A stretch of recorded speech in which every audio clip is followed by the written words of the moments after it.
El título del mensaje de esta mañana es Responsables ante los recursos de Dios. Responsables ante los recursos de Dios. Mi tesis es muy simple, muy simple. Quiero que te quedes con 3 cosas, igual que los pequeños.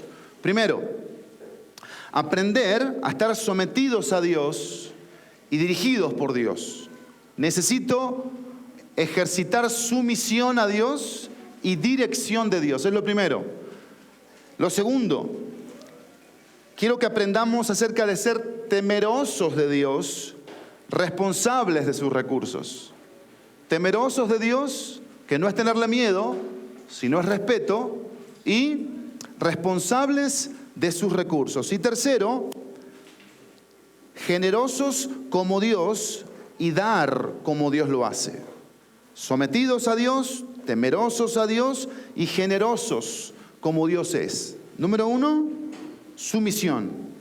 Número 2, temor a Dios. Y número 3, generosidad. Quédate con esas 3 cosas.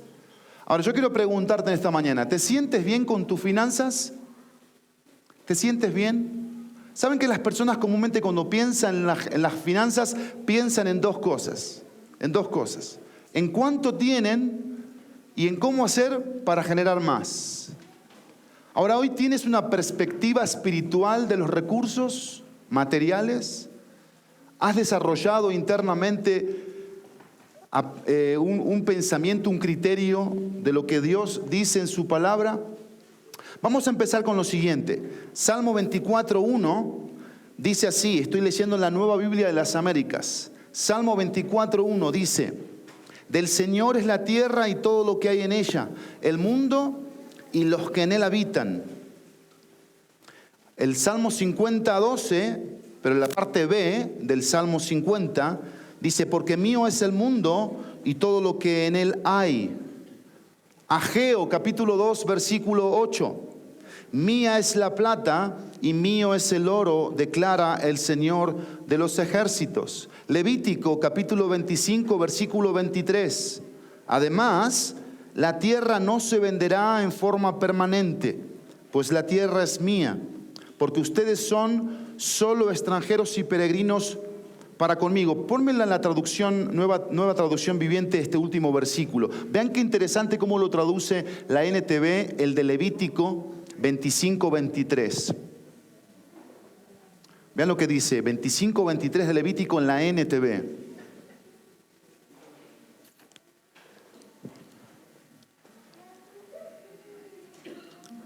Ahí está. La tierra no debe venderse a perpetuidad. Dios les iba a dar ¿qué? Una tierra, la tierra prometida. Lo que Dios estaba dando un mensaje es: no te aferres aún a lo que yo te doy. ¿Por qué? Porque hay un mensaje aquí. Porque la tierra es mía, dice el Señor. Tenemos que identificar esto. La tierra es mía. Tú solamente eres un extranjero y un arrendatario que... Fuerte, ¿qué? ¿Lo tenemos identificado esto? ¿Todos tenemos identificado que estamos trabajando para el Señor? Estos versículos que estamos leyendo nos tienen que generar una pregunta muy simple, muy simple. ¿De quién es lo que tienes? No seamos rápidos en contestar porque podemos pecar de imprudentes. Simplemente piensa conmigo. No me tienes que responder luego. ¿De quién es todo lo que tienes? Quiero que reflexiones, quiero que reconozcamos en esta mañana. ¿De quién es todo lo que tienes? Bueno, aquí está diciendo el 24, dice que del Señor es todo. La tierra, el mundo y los que en él habitan. Ageo, mía es la plata, mío es el oro, declara el Señor. El Salmo 50, lo mismo, mío es el mundo. Una parte antes, en el versículo, dice el Señor: si yo tuviera hambre, no te lo voy a decir a ti, dice el Señor, porque yo aún creé la forma en cómo uno se debe alimentar. Dios es el dueño. Lo primero que quiero que pensemos en esta mañana es que si nosotros reconocemos a Dios como el dueño de todo, reconocemos a Dios como el dueño de todo, le damos a Dios el lugar que a Él le corresponde en los recursos que Él nos da. Hemos caído en medirnos por lo que tenemos, en compararnos por lo que tenemos. Somos de aquellos que nos encanta llegar a un lugar y que todos vean el tipo de coche que tenemos y que vean nuestros familiares, nuestros amigos. Cuando viene ahí a buscar a alguien el coche y yo me subo al coche para presumir. Me encanta eso. He caído en compararme. Me mido en función de lo que tengo. Eso es el éxito. He caído en eso. Si yo he caído en eso, en la vanidad, en la falta de contentamiento, en el descontento, que eso me ha llevado a trabajar más y más y más para poder tener, bueno, yo no estoy reconociendo a Dios como el dueño de todo. Yo he caído en los afanes, en las preocupaciones. Hoy, para que te quedes tranquilo, no vamos a hablar de las deudas. En algún momento sí, es un tema de las finanzas, evidentemente, de los recursos. Quédate tranquilo, que hoy no hablamos de las deudas. Pero ¿cuántos, por comprar una vida para agradar a los demás, se ponen en cinta de 11 varas, no sé si está bien dicho, en la soga al cuello, en pagar y pagar y pagar? Hay cosas que nosotros tenemos que analizar en esta mañana. Porque ¿qué es lo que nos deja este reconocimiento? Que Dios es el dueño de todo. 2, que Dios es el soberano de todo. Dios es el soberano y ahora vamos a ver muy bien acerca de esto, la soberanía de Dios. Cuando yo sé que Él es el dueño, yo tengo que entender que yo tengo una postura aquí. ¿Cuál es mi postura? Yo soy administrador, soy cuidador, soy mayordomo, pero yo no soy dueño. ¿Vivo así la vida? ¿Vivo en función de que Dios es el dueño o yo me apropio de las cosas? Dios no tiene autoridad ahí. Dios no puede pasar. Dios no puede invadir mis cosas. Es como cuando alguien en la casa usa lo de otro. Hey, usaste esto que es mío. ¿Cómo pudiste hacerlo? Y a veces pasa eso con Dios. Dios no se puede meter en nuestras finanzas. Dios no se puede meter en nuestros recursos. Dios sí dame paz. Dios sí dame amor. Aguántame, dame paciencia para aguantar a mi mujer. Pero déjame manejar mis recursos o lo material a mi manera. Y vamos cayendo nosotros en ciertos tipos de cosas que todavía no llegué a la parte más profunda. Pero lo tercero, Dios es el que da las órdenes. Ahí lo podemos ver en Levítico, el versículo que estamos leyendo. Dios es el que da las órdenes. Él es el jefe. Yo soy el que está subordinado. Entonces aquí hay una decisión. ¿Cuál es la decisión que tenemos que tomar aquí? Someterme a la autoridad de Dios. Si yo lo reconozco a Dios como el dueño, tendría que salir un sometimiento a su autoridad en relación a todo lo que Él me da. Jesús, estando en esta tierra, dijo esto: la vida no consiste en la abundancia de los bienes que se posee. La vida no consiste en eso. Lo dijo Jesús. Su medio hermano, Santiago. ¿Qué dijo Santiago? ¿Qué es vuestra vida? Vuestra vida es como la neblina, dijo Santiago, que aparece y luego desaparece. Vean cómo Santiago captó el mensaje de Jesús, de su hermano o medio hermano. ¿Qué captó? ¿En qué consiste la vida? ¿Qué es la vida? La vida tiene que ver con la voluntad que Dios Padre tiene para cada uno de aquellos que hemos creído en Él. En eso consiste la vida. Esa es la mejor vida. Oír y obedecer lo que Dios nos dice a través de su palabra. Nos va bien. Por eso es lo segundo que tenemos que analizar en esta mañana. No solamente es reconocer ante Dios que Él es dueño de todo, someterme a su autoridad, sino en segundo lugar, tengo que redimirme por Dios a través de su palabra. Me encanta el cuadro bíblico, me encanta el cuadro de la Biblia. Y Dios abre mis ojos bien grandotes para que yo pueda ver el Dios dadivoso que aparece aquí. Puedo ver un Dios que da y no se cansa de dar. ¿Tú lo ves así? Cada vez que abres la Biblia dices, wow, qué generoso es mi papá. Qué generoso es mi Salvador, cuánto me da y no merezco nada de esto. Bueno, porque estos aspectos que voy a mencionar ahora tienen que ver con eso, con la redención de Dios. Dios viene a redimirnos en esta mañana, cada uno de nosotros, para que no sigamos iguales, para que cambiemos nuestra perspectiva acerca de los recursos y no caigamos en la corriente que nos invita ¿a qué?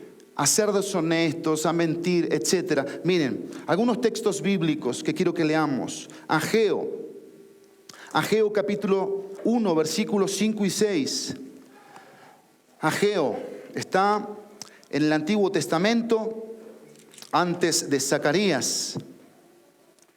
No escucho hojas de Biblias moverse de aquí para allá. Ahí sí nos llegamos fácil, ¿no? Yo te digo San Juan, así mira papá, enseguida llegué a San Juan. Te digo Ageo y ya como que, ¿dónde estaba? Era después de Salmos, ¿dónde? Después de Génesis, sí. Y antes de Apocalipsis. Exacto. Ageo capítulo 1, versículo 5 y 6. Déjame ponerte en contexto, rápidamente, en contexto. ¿Qué está dando como mensaje el profeta Ageo a través de Dios? Los profetas daban un mensaje de Dios al pueblo. ¿Cuál era el cuadro aquí?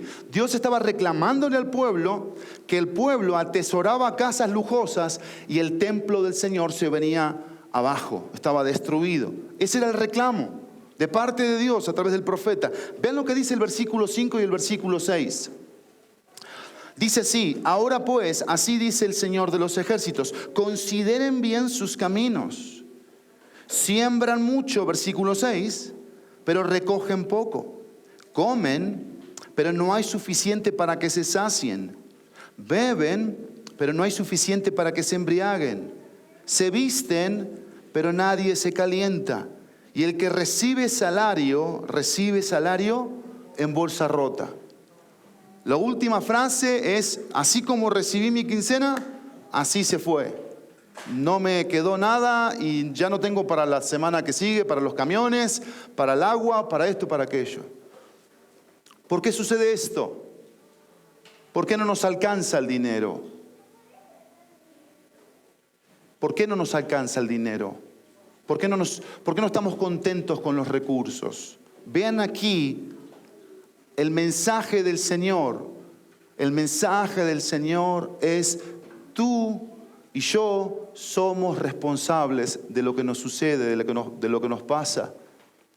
Si no hay una actitud de lo que como me sacia, lo que bebo me sacia, lo que visto me sacia, evidentemente yo estoy eligiendo otras cosas que no son Dios, que no son su voluntad, que no son su palabra en relación a esto, a este tema.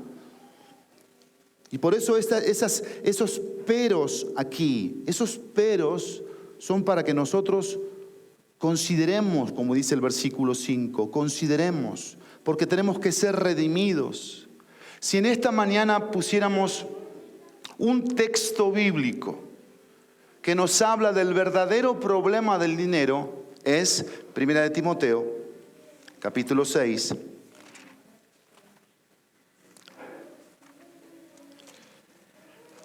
Primera Timoteo 6, versículo 9 y versículo 10. Y así dice, 1 Timoteo 6, 9 y 10. Vean lo que dice aquí. Pero los que quieren enriquecerse caen en tentación y lazo y en muchos deseos necios y dañosos que hunden a los hombres en la ruina y la perdición. Porque la raíz de todos los males es el amor al dinero, por el cual codiciándolo algunos se extraviaron de la fe y se tornaron con muchos dolores. Déjenme decirles dos cosas a través de estos dos textos. Número uno, vamos al versículo 9. La frase que quiero señalar al versículo 9 es: pero los que quieren enriquecerse. Ahí está el pecado, eso es lo pecaminoso. Si alguien se hace rico siendo honesto, veraz, responsable, a la manera de Dios, eso no es pecaminoso. El punto es lo que dice el texto, que queremos enriquecernos, queremos hacernos ricos. Esa es la meta. Ese es el objetivo. Hicieron una encuesta a jóvenes de 23 a 30 años en Londres. 2.000 jóvenes. Les preguntaron, ¿cuál es tu objetivo en la vida? Ellos respondieron, hacernos ricos. Ese es nuestro objetivo en la vida. Ahora, por eso tenemos hoy una sociedad que es corrupta. Hoy tenemos deshonestidad en la sociedad. Hoy tenemos gente que está dispuesta a hacer trámites truncos para poder lograr un objetivo que me dé y que me dé a mano llena abundantemente. Ese es el pecado, querer enriquecerse. ¿Por qué? ¿Qué dice la Biblia?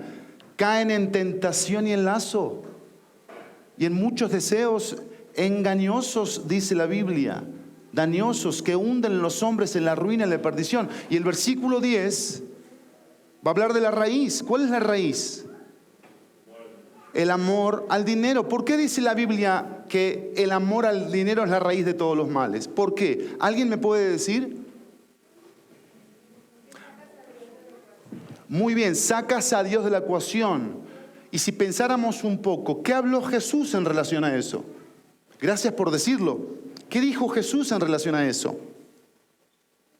Jesús dijo algunas cosas interesantes. En la parábola del buen sembrador, dijo que las espinas ahogan, las espinas de las riquezas, ahogan la palabra para que no dé fruto. Eso dijo Jesús. Eso está en Mateo 13.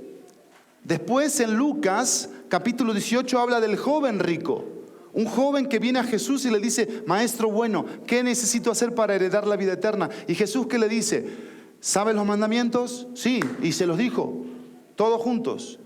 Y después de que le dijo los mandamientos, Jesús le dice una frase, pero aún te falta una cosa. ¿Qué era esa cosa que le faltaba? Vende todo lo que tienes y dáselo a los pobres. ¿Qué hizo ese joven? Analizó. Te lo aseguro, se puso a evaluar, a sacar cuentas. Le vino a Jesús a pedir ¿qué? La vida eterna. ¿Qué era más costoso, la vida eterna o los recursos que él tenía como joven rico? Para ti y para mí la vida eterna, porque ya conocemos a Jesús y sabemos que es lo más valioso. Pero para él evidentemente fue un tema de evaluación y dijo, no, prefiero mis recursos. Y eso es un mensaje para ti y para mí, porque muchos tenemos esa actitud ante Jesucristo. Jesucristo es lo más valioso, es lo más valioso. Pero hacemos lo que el joven rico, nos damos la vuelta y vamos corriendo tras lo que creemos nosotros que tiene más valor, que nos va a dar más que Jesucristo. Y quizás esa misma frase hoy Jesús tiene para ti, para mí, esa misma palabra, pero aún te falta una cosa. Aún te falta una cosa. Hay algo que todavía tú no me has entregado, tú no me has dado. Pero no solamente Jesús habló de la parábola del buen sembrador, del joven rico, sino también habló del hombre rico, de la persona rica, y eso está en Lucas 12. Ese hombre que dijo, ok, tengo tanto que voy a hacer lo siguiente, voy a llenar mis graneros, 1, 2, 3, los que fueran. ¿Y saben lo que dijo? Bueno, ahora le voy a decir a mi alma que repose, que descanse, que se sienta contenta. Y se fue a dormir el fulanito este, se fue a dormir. Oh, sorpresa, en la noche. Lo despiertan en la noche y le vienen a pedir su alma. Y resulta que esa alma era un alma miserable, era un alma pobre, era un alma que en el cielo no tenía nada para dar. ¿Te imaginas llegar a un lugar de esa manera?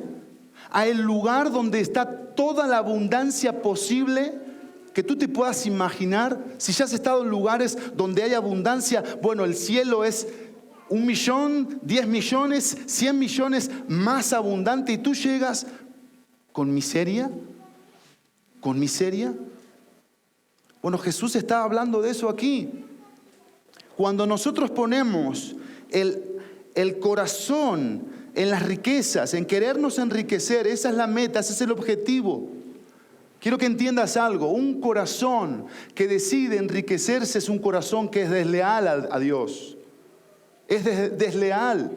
Empieza a negociar con la fidelidad a Dios. Es un corazón que se vuelve doble. Como dice Santiago, se vuelve inconstante en todos sus caminos.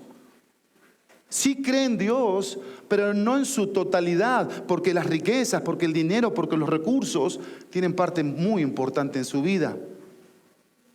Y la vida de muchos, sin temor a equivocarme, gira alrededor del tener. Recuerdo un pastor en los Estados Unidos que fue en su momento criticado por lo que hizo.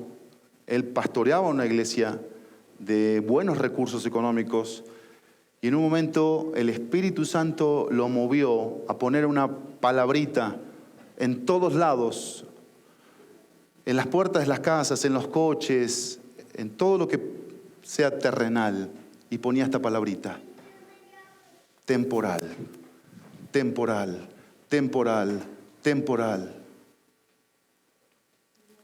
Porque la gente estaba aferrada a lo temporal y no viviendo por lo eterno.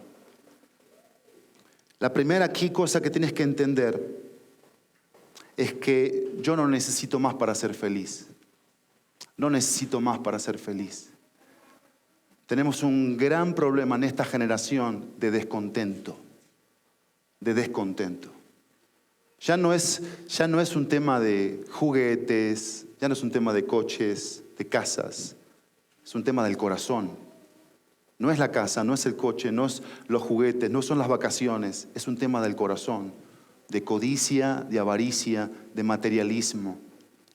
Y Jesús habló mucho de eso. Una vez le preguntaron a Rockefeller, ese hombre multimillonario, le preguntaron: ¿qué se necesita para ser feliz?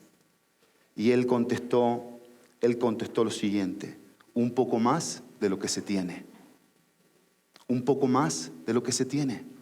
Porque el corazón no se sacia con las cosas. Y los economistas, los financieros saben muy bien. Si tú vas a un financiero te va a decir esto: mira, si tú te compras un coche 0 kilómetros, apenas sale de la agencia, ya se devaluó un 15 o un 20%. Entre 15 y 20%. Y no tenemos ningún problema de pagar a 72 meses un coche. Y andar, que los bancos nos estén llame y llame y llame. Porque los intereses, porque no me alcanzó el mes, porque no llegué. ¿Saben por qué? Porque hay un descontento en el corazón. Pablo dijo en Filipenses capítulo 4 que él habría aprendido a contentarse en cualquiera que sea su situación. Filipenses capítulo 4, versículo 10, dice así. Pablo lo dice en un contexto a una iglesia pobre de recursos, pero una iglesia que había decidido dar. Esta iglesia sostenía a Pablo económicamente como siervo de Dios. El versículo 10 dice: me alegré grandemente en el Señor de que ya al fin, fíjense lo que dice aquí, han reavivado su cuidado para conmigo. Puede ser que en un momento del tiempo dejaron de hacerlo, pero ahí está la soberanía de Dios. Dios sabe cuándo. Pero dice Pablo que de repente despertaron los filipenses ¿a qué? A volverle a ofrendar. En verdad antes se preocupaban, pero les faltaba la oportunidad. Llegó la oportunidad y volvieron a ser parte económicamente. Versículo 11, no que hable porque tenga escasez. Y acá está el punto: porque he aprendido a contentarme cualquiera que sea mi situación. 12, sé vivir en pobreza y sé vivir en prosperidad. En todo y por todo he aprendido el secreto tanto de estar saciado como de tener hambre, de tener abundancia como de sufrir necesidad. Todo lo puedo en Cristo que me fortalece. Tanto el versículo 11 como el 12 hablan del contentamiento, de estar contentos con lo que Dios nos provee y no tener una ambición codiciosa. Sí podemos tener aspiraciones, pero la ambición tiene connotaciones materialistas, codiciosas, avaras. Y esto es algo que tenemos que examinar en esta mañana. Tenemos que analizar. Vean lo que dice Pablo aquí en el 13. Todo lo puedo en Cristo que me fortalece. Vamos a traducirlo en el contexto de Pablo, preso, en una cárcel, ¿sí? Solo, no tenía un trabajo, no tenía una familia que le mandara comida, alimento. ¿Cómo lo traducimos esto? Cristo es mi riqueza, Cristo es mi suficiencia, Cristo es mi todo. ¿Necesito algo aparte de Cristo? Es la pregunta. ¿Necesito algo aparte de Cristo? ¿Qué es lo que más necesito? Y por eso tenemos problemas, porque hay envidias, hay discusiones, hay pleitos. Santiago lo dice, ¿de dónde vienen las guerras y los pleitos? Y Santiago dice, vienen de lo que codiciamos, de lo que deseamos. Y estamos constantemente viendo el pasto verde de nuestro vecino. Y no volteamos a ver a la cruz, no volteamos a ver a Cristo. Para ver qué piensa Él de nosotros, en cómo estamos manejando las finanzas, cómo estamos manejando los recursos. La forma en cómo yo reacciono con el dinero habla de mi corazón, del estado de mi alma frente a Dios. Yo tenía un cuate, cuando éramos misioneros, que cada vez que íbamos a comprar algo para comer, a él se le olvidaba la billetera. Y no fue una, fueron varias veces. Varias veces. Siempre, casualmente, no llevaba la billetera. ¿Qué me estaba mostrando? Que evidentemente tenía un problema en esa área. ¿Sí? Y hay personas que para que te inviten algo, tienen que suceder cierto tipo de cosas. ¿No es cierto? Porque aparte de avaricia, aparte de codicia, tienen un problema con lo material. Que cuidado si Dios decide tocar lo material. Cuidado con que le rayes el coche, porque se acabó el manso. Que le ensucies el coche, ¿cómo puede ser? Yo me acuerdo en Argentina cuando fuimos por primera vez, nos subimos a una carcacha literal de mi cuñado. No importa que lo vea después, ahora ya tiene un coche más bonito. No, una carcacha el coche, pero cuidado con que Santi y Aldo comieran algo arriba del coche. Cuidado. O sea, como dicen por allá, se armaba la podrida. Porque para él el coche era mucho. Y eso es la realidad para muchos hombres. El coche es más que Dios muchas veces. Lo respetamos, lo tratamos mejor que aún a la misma esposa o a los hijos. Miren, quiero hacerles algunas preguntas fuertes, pero que tienen un propósito que va más allá de la pregunta, que tú analices, examines. Número 1, ¿amas el dinero? ¿Amas el dinero? 2, ¿pecas por dinero? ¿Estás dispuesto a mentir?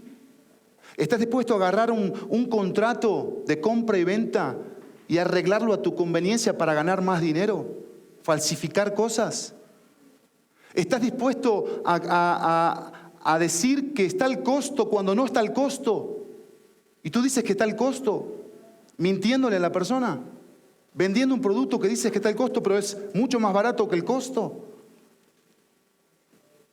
¿Estás contento con lo que tienes? ¿Ostentas? ¿Eres de los que cuando compras algo, clic, y te la mando por todos los estados que puedan existir? ¿No es cierto? ¿Cómo nos encanta presumir lo nuevo, ¿no? ¿Cómo nos encanta presumir? ¿Sí o no? ¿Ostentamos? ¿Qué dijo el profeta Jeremías? ¿Se acuerdan lo que dijo? No se gloríe el rico en su riqueza, ni el hombre, el valiente en su fuerza. ¿En qué te debes gloriar? En conocerme y entenderme, dice la Biblia. Ahí está la gloria, la buena gloria, la gloria que no es vana, que trasciende, porque en el cielo las selfies no cuentan, no se aplauden, no se elogian, no se alaban. ¿Me cuesta dar? ¿Me cuesta dar? ¿O tengo esta actitud? ¿O me duele aquí? ¿Soy generoso, soy dadivoso, tengo una perspectiva espiritual? Miren, esta semana me pasó algo. Le pregunté al poli de la entrada: Poli, yo necesitaba recibir un sobre. Le dije: ¿me llegó tal sobre? Me dice: como las chivas. Digo: ¿por qué como las chivas? Nada. Así me contestó, nada. O sea, las chivas, nada. Bueno, yo no sé qué pasó con las chivas, si no tienen, no entraron a la liguilla, nada. Miren estos dos versículos, porque la pregunta que tú te haces, bueno, entonces Pablo, si Dios es el dueño, ¿yo qué tengo? Ahí te va, mira lo que dice la Biblia, Eclesiastés 5:15. ¿Qué dice la Biblia en Eclesiastés capítulo 5, versículo 15? Un gran libro de la Biblia, Eclesiastés. Vale la pena que en diciembre lo leamos. 5:15, mira lo que dice. Voy a pedirle a Santi Jonguitú que lo lea, por favor. Santi, léelo, fuerte, ponte de pie y bien fuerte. ¿Qué dice?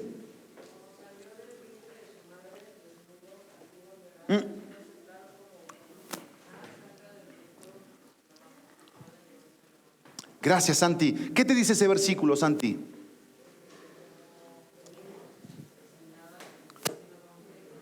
¿Con qué?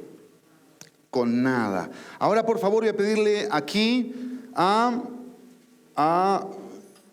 Santiago, otro Santiago, hay unos, aquí hay otro. Job, aquí, el amigo. Capítulo 1, versículo 20 hasta el versículo 22. Santi, ponte de pie, ayúdame a leerlo, por favor. Job, capítulo 1. Acuérdense Job, ¿eh? ¿Se acuerdan de Job? ¿Qué fue lo que le pasó? Lo perdió todo. Dios decidió soberanamente meterse con sus bienes materiales, con su familia. Y Dios tocó lo material de Job. Vean lo que dice Job. Entonces Dios se levantó, rasgó su manto, se rasuró la cabeza y postrándose en tierra y dijo: desnudo salí del vientre de mi madre y desnudo volveré allá. El Señor dio y el Señor quitó. Bendito sea el nombre de Dios. Y el último versículo dice: vean aquí qué interesante la actitud de Job. Job era un hombre íntegro, era un hombre temeroso de Dios. Hasta una enfermedad tenía, terrible, vergonzosa, de ser un hombre riquísimo, próspero, con muchos hijos. Lo perdió todo de la noche a la mañana. Dios soberanamente decidió tocar eso. ¿Qué pasa si vives una desdicha? ¿Qué pasa? ¿Qué sucede con nuestra fe? ¿A quién volteamos a ver? ¿A quién corremos? Ahí se nota dónde está realmente nuestro corazón. Soy responsable de todo y un día daré cuentas de las actitudes que tuve ante lo material. Déjame preguntarte y preguntarme, ¿qué persigo? ¿Cuál es mi objetivo en la vida? ¿Tengo contentamiento? ¿Qué me voy a llevar?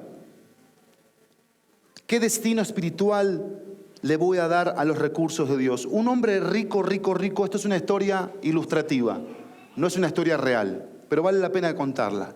Un hombre rico, extremadamente rico, le dijo a su esposa y a sus hijos: yo no les voy a dejar nada. Todo lo que yo he conseguido me lo iba a llevar yo el día que me muera. Así que ponme, por favor, un camión, un tráiler, lléname las cosas y llévamelo al cementerio. Bueno, llegó el momento que el hombre ese se murió. Y en el velorio la gente sabía lo que ese hombre había decidido, que él se iba a llevar todo. Van y le preguntan a la esposa: ¿y qué pasó al final con lo que tu esposo había decidido, con todos los recursos que se iba a llevar? Sí, le hice un cheque y se lo puse ahí en su cajita. Que lo cobre del otro lado, dijo. Que lo cobre del otro lado. Bueno, ¿qué se llevó ese hombre? Nada. Nada. No se llevó nada. Aunque puede haber hombres o mujeres que tengan esa misma actitud. A ver qué me llevo. A ver qué me llevo. De esta tierra quiero que entiendas algo. Una vez más, no te vas a llevar nada terrenal, material, físico. Si eres hijo de Dios y le crees a Dios, le crees realmente a Dios, te puedes llevar mucho al otro lado, y ahí sí lo vas a poder cobrar en el banco celestial. Entonces, número uno, yo tengo que reconocer, ¿sí?, que Dios es el dueño, que Dios es el soberano, que Dios da las órdenes. ¿Y yo qué hago? Me someto a la autoridad de Dios. Esa es mi decisión. Número dos, yo tengo que ser redimido por Dios. ¿Qué pasa cuando soy redimido? Bueno, tengo este tipo de análisis. Me pregunto, ¿qué estoy persiguiendo? ¿Tengo contentamiento? ¿Cuál es el objetivo de mi vida? ¿A qué estoy apuntando? ¿A enriquecerme? ¿A tener más? ¿Qué pasa si hoy me muero? ¿Qué me llevo de todo eso? Algunos lo que dejan son problemas cuando se mueren, a los que se quedan vivos. Pero déjame decirte lo tercero y último para terminar. Tercero y último, vamos a reparar. Tengo que reconocer, tengo que ser redimido, pero tengo que reparar de lo que la Biblia dice. Proverbios capítulo 3, Proverbios 3. Proverbios 3, versículo 5 en adelante. Vamos a prestarle atención a lo que Dios nos dice en relación a lo que tenemos que reparar en función de los recursos, de lo que Dios nos da. Proverbios 3, 5 dice, confía en el Señor. Vamos a leer hasta el versículo 10. Confía en el Señor con todo tu corazón y no te apoyes en tu propio entendimiento. Reconócelo en todos tus caminos y Él enderezará tus sendas. No seas sabio en tus propios ojos. Teme al Señor y apártate del mal. Será medicina para tu cuerpo y alivio para tus huesos. Honra al Señor con tus bienes y con las primicias de todos tus frutos. Entonces tus graneros se llenarán con abundancia y tus lagares rebosarán de vino nuevo. Veamos lo primero aquí para reparar. ¿Cuántos tienen, si quieren solamente para que nadie se entere, tienen algún problema en el área económica? Hagan así, por lo menos para que yo pueda voltear a ver a alguno, así como, o guíñenme el ojo, así como, para que nadie se entere, para que nadie se entere. No queremos acá exhibir, ¿no?, las deudas. ¿Se animan o no? Sí, ya con la risa nerviosa ya me lo dijeron todo. Bueno, si yo te pregunto en esta mañana, por ejemplo, yo le preguntara a Alejandra, o le preguntara a Gina, o le preguntara a Jano, o le pregunto a Beto, ¿por qué tenemos problemas económicos? ¿Por qué tenemos deudas? ¿Por qué andamos insatisfechos por la vida, comparándonos con otros, midiéndonos en función de cuánto gano mensualmente, del tipo de ropa y de marca que uso, del tipo de zona en la que vivo? ¿Por qué fácilmente puedo perder el piso? Por el tener. ¿Acaso el tener me hace ser mejor? ¿Por qué? Piensa conmigo. ¿Alguien me quiere responder en función de lo que leíste? Nuestros ojos están desviados, ¿sí? Porque queremos cubrir las necesidades y carencias con cosas materiales. Bueno, por ahí vamos. Quitamos los ojos, ponemos otro tipo de prioridades. Ambición. Miren, yo quiero llevarlos al texto, porque ahí está la clave. ¿Saben lo que nos pasa? No tenemos comunión con Dios. Eso es lo que nos pasa. No hay comunión con Dios. No hay una vida de comunión. La comunión yo la explico así: común unión con Dios. ¿Qué dice el texto aquí? Confía en el Señor. ¿Con qué? Con todo tu corazón. Si mi comunión se basa en esto, mis recursos, las finanzas que no son míos, son de Él. Los voy a manejar a su manera porque estoy confiando en Él. Estoy dependiendo de Él. Vean lo que dice el versículo 6, por favor. Vean lo que dice. Vamos a separar esta palabra. Reconócelo. Es un énfasis que da la Biblia. ¿De qué? Tienes que reconocer a Dios. No solamente conocerlo, conócelo más y más. ¿Qué piensa? ¿Qué siente? ¿Qué opina? Miren, es impactante cómo la Biblia habla de los recursos materiales, del dinero. Es asombroso. ¿Saben por qué? Porque todo eso revela qué tipo de corazón yo tengo. ¿Qué tipo de corazón tengo? Y que el Señor en esta mañana nos lleve a la reflexión con Él. Dice el versículo 7, no seas sabio en tus propios ojos. No compres por lo que te dice la publicidad. Hazte la pregunta, ¿lo necesito? ¿Para qué lo necesito? ¿Lo necesito ahora o puedo esperar? Pero ¿qué es lo que nos hacen las promociones? Lástima que yo no prediqué el fin de semana pasado que era el Buen Fin, ¿no? Ya llegué tarde, ya todo el mundo compró ofertas. Pero bueno, ¿seguirán las ofertas? ¿Qué pasa cuando están las ofertas? ¿Cuál es mi actitud? ¿Me pregunto, evalúo o soy como el caballo desbocado? Compro y compro y compro y compro.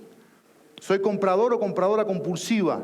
Necesito tener cosas para estar contento. Si me falta algo, no tengo paz. Vean lo que dice el versículo 8. Porque hoy el dinero es el número 1 en por qué hay tantos divorcios. El número 1, el dinero, causa este tipo de problemas porque el dinero es un Dios. Dice el versículo 8, será medicina para tu cuerpo y alivio para tus huesos. Tendrás paz, tranquilidad, confianza. Serás un hombre y una mujer piadosa. Ese es el problema de muchos de los hombres que administran en casa. No son piadosos. No son espirituales, no son temerosos del Señor, no tienen prioridades bien fijas y firmes en cuanto a lo eterno. Persiguen esa imagen de hacerme sentir hombre, porque ser hombre es tener, es poder. ¡Qué mentira tan grande! Eso no define la masculinidad de un hombre. La masculinidad de un hombre lo define la Biblia y dice que el hombre masculino es un hombre que teme a Dios. Teme a Dios. Ese es un hombre masculino. Ese es un varón a los ojos de Dios, que teme a Dios. Que no hay una negociación de si tengo o no tengo que dar. No sé que tengo que dar y no es una obligación. Dios no me presiona. Por eso dice el versículo 9, honra al Señor con tus bienes y con las primicias de todos tus frutos. Entonces tus graneros se llenarán con abundancia y tus lagares rebosarán de vino nuevo. Está la actitud en mi corazón cuando soy un hombre espiritual o una mujer espiritual, piadoso, que le doy el lugar al Señor, que los recursos los dirige Él, los maneja Él. Y siempre, siempre, siempre esto se cumple. Tus graneros se llenarán con abundancia y tus lagares rebosarán de vino nuevo. Segunda de Corintios. Muchos han malinterpretado tristemente la palabra de Dios, y no solamente malinterpretado, han manipulado la palabra de Dios en relación a los recursos. Y yo quiero que entiendan algo. Bíblicamente tengo un sobre que debería ser realmente un sobre bíblicamente, no 3, no 5, que no deberíamos pararnos y decir, hey, hace falta esto y hace falta aquello. No, porque he entendido que dice la Biblia en relación a los recursos. Y quiero que entiendas algo. Si tú vas con un pensamiento al alfolí, un pensamiento equivocado, eso no cuenta. Eso que tú das no cuenta. Ahí no está la bendición de Dios. Por eso les decimos en este lugar que se abstengan cuando no saben dar. Porque la obra de Dios, completa conmigo esta frase, la obra de Dios es sostenida por el Dios de la obra. ¿La completas conmigo? La obra de Dios es sostenida por el Dios de la obra. ¿Sabes por qué? Porque el que debe recibir la gloria es Dios. Y si tú eres sensible a la palabra de Dios, a lo que la palabra de Dios dice, tú vas a entender que siempre mejor es dar que recibir. No es que por mí se sostienen las cosas, pero eso es una mentira.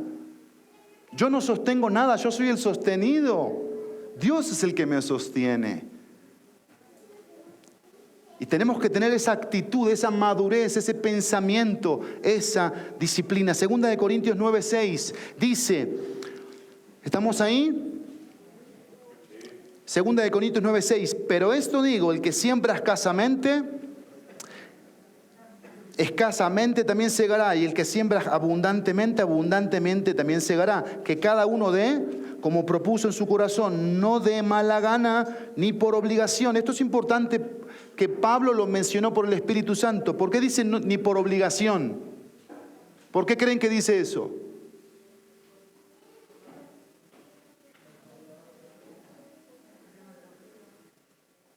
¿Por qué creen? A ver, hagamos un paro aquí.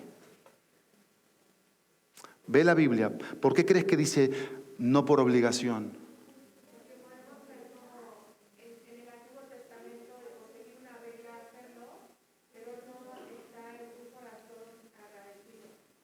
Correcto. Dios no nos presiona. Ese es el punto.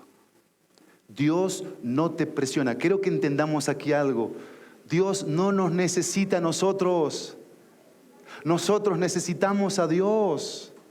Y le devolvemos en gratitud, en obediencia, en generosidad de lo que Él nos da. Pero ven aquí lo que Pablo está diciendo. Que cada uno dé como propuso en su corazón, no de mala gana ni por obligación, porque Dios ama al que da con alegría. El 8, vean la promesa. Y Dios puede hacer que toda gracia abunde para ustedes, a fin de que teniendo siempre todo lo suficiente en todas las cosas, abunden para toda buena obra. ¿Saben que nosotros, si entendiéramos el principio de dar, ya tendríamos un lugar propio? Por lo menos para administrar mientras estemos en esta tierra. Si entendiéramos eso. No necesitaríamos estar metiéndole a un sobre que quizás en 10, 15, 20 años logremos tener lugar donde ya no tengamos que rentar. Que sea de la IBJ. Para usar para la gloria de Dios, no para bienes personales propios. Vean lo que dice Malaquías capítulo 3. Malaquías 3, versículo 10. ¿Qué dice? Traigan todo el diezmo al alfolí. Estoy en Malaquías capítulo 3, versículo 10. Traigan todo el diezmo al alfolí para que haya alimento en mi casa.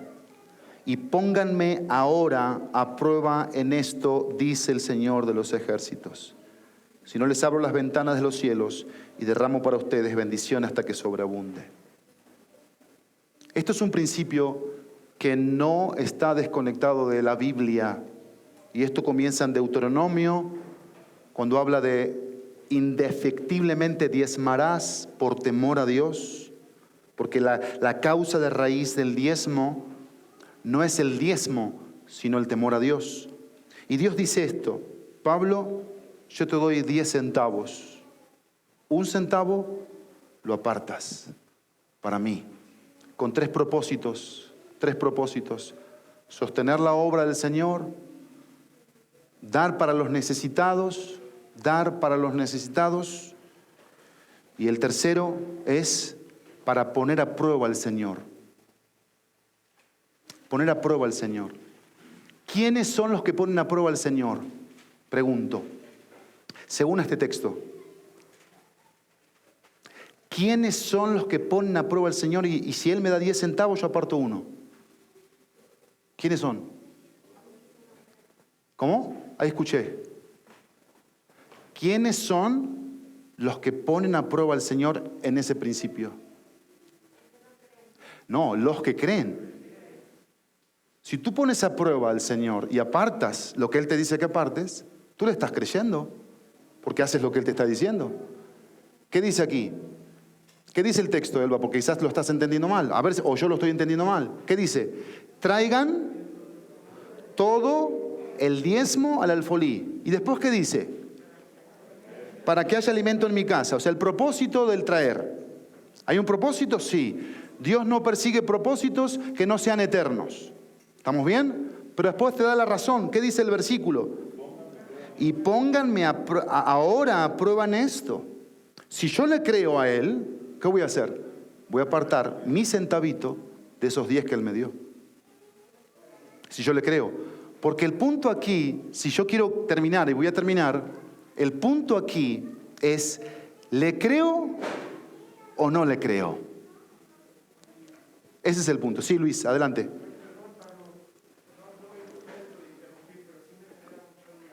Sí.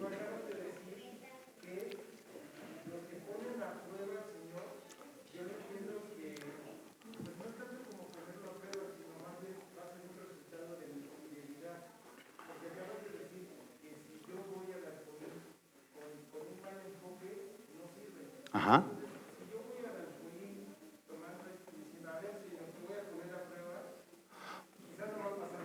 ¿Ok? Claro. Pero por eso leí antes 2 de Corintios. Porque si yo doy de mala gana, es eso. Te voy a poner a prueba, Señor. Porque si yo te doy, tú me vas a dar. No es un tema de intereses o de te doy para que yo recibir. No, es con alegría.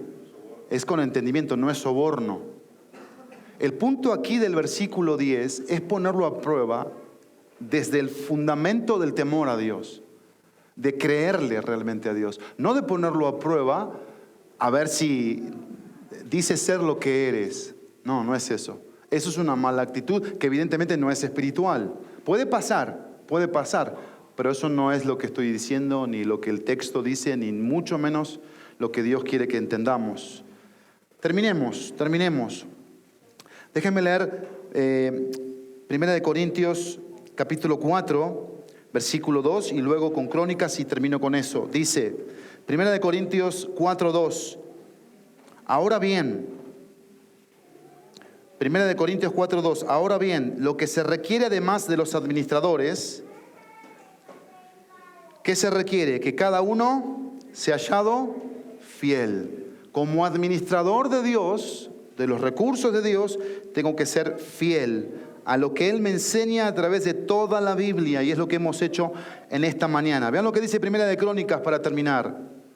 1 Crónicas 29. Aquí tenemos David, Salomón y la construcción del templo. Versículo 12 hasta el versículo 14. Vamos a leerlo todos juntos. ¿Qué dice? 12 al 14, todos juntos. Dice, de ti proceden la riqueza y el honor. Tú reinas sobre todo y en tu mano están el poder y la fortaleza. Y en tu mano está engrandecer y fortalecer a todos.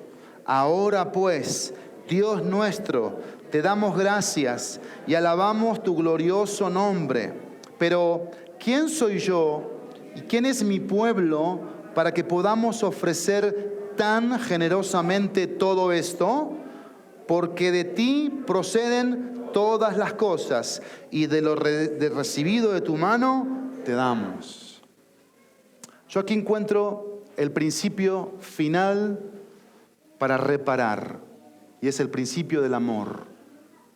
El principio del amor, que es donde se muestra dónde está mi corazón, lo que me apasiona. Deberíamos ser todos los hijos de Dios apasionados en dar. Deberíamos ser los número uno,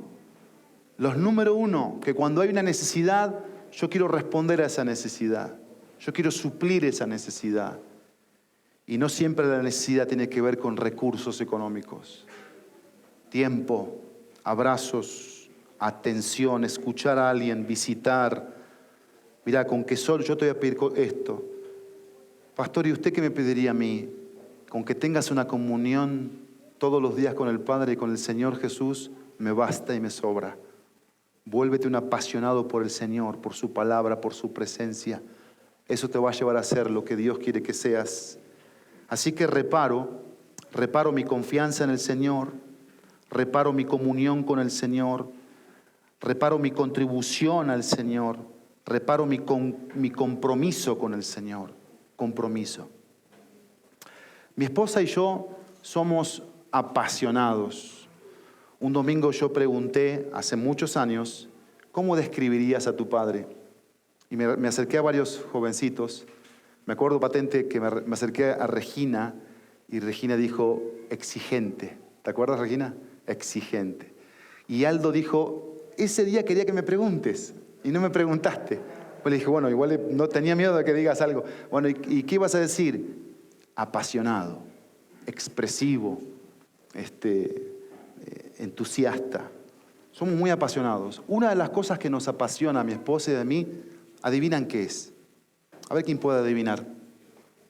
Aparte de Dios, su iglesia. Y no saben cómo nos apasiona la iglesia. El concepto de cuerpo, de familia, de que nos necesitamos unos a otros, nos apasiona. Porque veo yo eso en la Biblia. Veo que fue tal la pasión de Dios por la humanidad que mandó a su Hijo Jesús a morir en una cruz para luego fundar una institución llamada iglesia. A Dios le apasiona la iglesia. ¿A ti te apasiona la iglesia? ¿Te apasiona el concepto de cuerpo? ¿De lo que pasa? ¿De lo que a alguien le duele? ¿De lo que alguien necesita? ¿Te interesa la iglesia? ¿Te preocupa la iglesia? ¿Qué estás haciendo por lo que a Dios le apasiona? ¿Por qué no oramos? Vamos a orar. Recuerda que Dios es el dueño de todo. Recuerda que el énfasis que dimos hoy acerca de lo material no es por lo material, es por el corazón. Es porque queremos trabajar con el corazón. Recuerda que lo que somos, administradores, cuidadores, mayordomos, Dios es el dueño. No te vas a llevar nada. Que no te afecte el éxito ajeno. Que no te infle el éxito personal. Que no te preocupe lo económico. Y lo que quiero decirte en esta mañana es, ¿qué decisiones vas a tomar hoy de lo que Dios dijo en su palabra? Yo te animo a esto. Sométete a la autoridad de Dios. Déjate redimir por el Señor, por su palabra, para que eso te haga examinar y enfocarte en lo eterno. Y la última decisión, ejercítate en el temor a Dios. Ejercitémonos en el temor a Dios.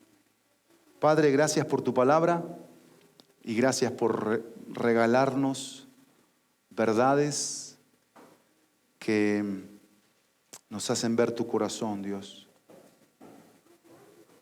Queremos ser como tú, Padre. Queremos ser como tú. Tú eres un Padre que no escatimas. Si pensaras todos los meses en función de mi comportamiento para darme, ya me hubiese muerto de hambre. Hace rato que hubiese padecido, pero nunca lo haces así. Padre, que tu gracia venga ahora a operar en nuestros corazones para ser como tú eres, Padre.